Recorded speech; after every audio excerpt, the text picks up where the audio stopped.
I am Luciana Hartwin. Welcome to the Lilith verse. If you find value here, please share, like, comment, and subscribe. Will Lilith take me back? So, I've been avoiding this video. Not because I don't love Lilith, but because I wasn't sure she'd still want to hear from me. It's a strange thing, isn't it? Feeling like you've let a goddess down, like you've gone quiet too long, wandered too far, or let the shadows grow too thick between you and whatever spark used to keep you coming back to the altar. And I know I'm not alone in this. This video is for anyone who's ever stepped off their spiritual path for a while, and then felt too unsure, too disconnected, or too ashamed to find their way back. For anyone who's ever whispered, "Does she still want me?" and been afraid of the answer, especially when that goddess is Lilith, the one who once held you in fire and shadow, the one who taught you how to burn, the one who knows what it means to leave and still be sacred. So let's talk about it. Let's talk about the silence and the return. The silence. There's a particular kind of quiet that settles in when your spiritual practice begins to fade. Not overnight, but slowly, gently, like dusk bleeding into night. The altar gathers dust. The candles go unlit. You stop pulling cards. You stop listening for her voice. Not out of anger, not out of doubt, just a kind of weariness that creeps in so gradually you barely notice it until you're standing in a room full of forgotten offerings. For me, it wasn't one thing, it was everything. Teaching over the summer pulled me into a different kind of magic, creative, chaotic, communal, beautiful, but consuming. There were days I felt like I had no voice left to pray with, no space inside me for devotion, just exhaustion wrapped in ambition. And in all of that movement, I let stillness slip away. It wasn't that I stopped loving Lilith, it's just that I stopped reaching for her. Sometimes we drift not because we no longer love, but because we are tired of our own reflection. And when you work with a goddess like Lilith, who demands truth and shadow and sovereignty, it can be hard to face her when you feel small, cracked open, or out of alignment with the very fire she lit in you. So I stayed silent, not because I forgot her, but because I didn't know how to speak to her from where I was. This section of my journey wasn't full of thunder or revelation. It was filled with quiet, with absence, and with the question I didn't want to ask. Would she take me back if I knocked on her door again? The guilt spiral. After the silence comes the guilt. Not the kind that burns you alive, but the slower kind, the kind that curls around your ribs and whispers, "You should have done more. You should have stayed connected. You're a bad witch and a bad priestess."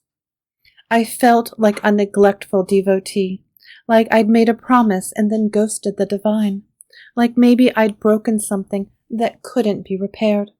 And let's be real, spirituality on social media doesn't help. There's this constant pressure to show up every full moon, every Sabbath, every planetary alignment with the perfect ritual and a perfectly curated photo of your candles. And if you're not doing that, it's easy to feel like you're not really doing the work. And here's the truth. Spirituality is not a job with time cards. The goddess is not HR. And Lilith doesn't hand out demerits for missed moon phases. That said, I did half expect a snake to slither off the altar in protest.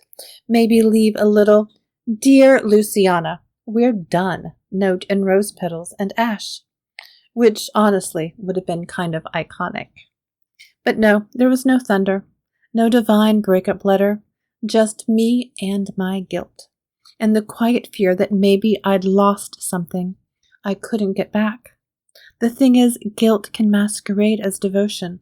It feels like caring, but really it just builds a wall.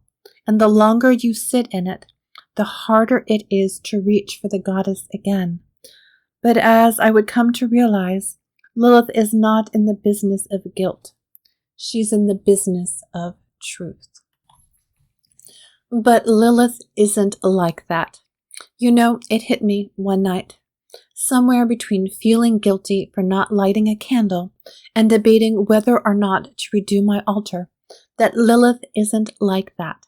She's not a jealous ex or a distant deity keeping tally of your offerings like divine receipts. She's not waiting to scold you for being human. If anything, Lilith is the least likely goddess to shame you for drifting. She's the one who walked away first. She said no. She said, I won't lie beneath you. She left the garden, the myth, the role. She knows what it's like to disappear from a place that once defined you. She knows what it's like to choose silence, to reclaim breath, to walk alone. And because of that, I think she understands us when we disappear too. The truth is, I don't think Lilith ever really leaves. She doesn't slam the door behind you. She doesn't revoke your witch card or exile you from the dark sisterhood. She just waits. She lets you come back in your own time, with your own voice, when you're ready. And maybe she never stopped walking beside you anyway. She just got quiet so you could hear your own footsteps. There were still signs, even when I wasn't looking. A dream where the moon split open like a pomegranate. A crow feather in a place it shouldn't be. A sudden memory of the first time I ever said her name out loud. She doesn't demand devotion. She demands truth.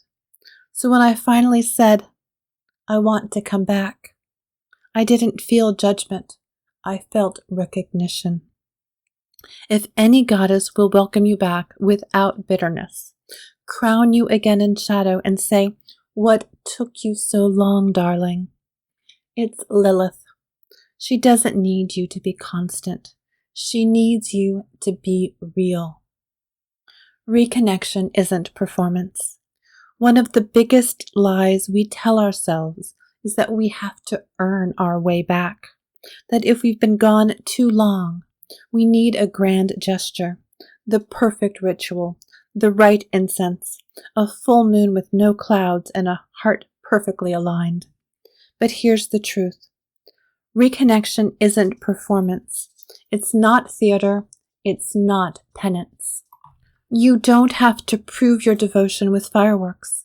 Sometimes lighting a tea light and whispering her name is enough. Sometimes just showing up, raw, tired, unsure, is enough. I remember my first return moment. It wasn't a spell. It wasn't even at my altar. It was a thought, soft and sudden. I miss her. And that one thought cracked something open in me. Not all at once, not with fanfare, but enough to let her voice back in. Quiet at first, like wind under a door. That was all it took. Not perfection, not penance, just permission. Lilith doesn't ask us to come back flawless. She asks us to come back real. What she wants most. So what does Lilith want from us?